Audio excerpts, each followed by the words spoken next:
Pakistan ranger Sindh کا منشیات کی روک تھام کے لیے آپریشن کا سلسلہ جاری۔ پاکستان رینجر سندھ اور پولیس کا انٹیلیجنس معلومات کی بنیاد پہ مشترکہ کارروائی کرتے ہوئے کراچی کے علاقے پٹیل پاڑہ سے منشیات فروشی میں ملوث ملزم مخدوم احمد کو گرفتار کر لیا۔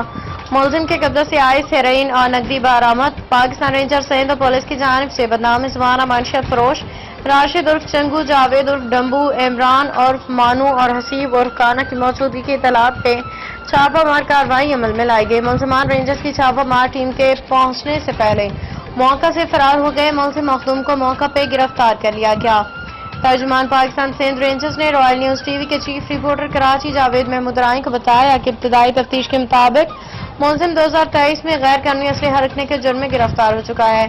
ملزمان نے دوران تفتیش اعتراف کیا کہ وہ 4 سال سے آئس کرسٹل حشیش جیسے نشے میں مبتلا۔ گرفتار ملزم کو بھی منشیات مزید قانونی کارروائی کے لیے پولیس کے حوالے کر دیا گیا ہے۔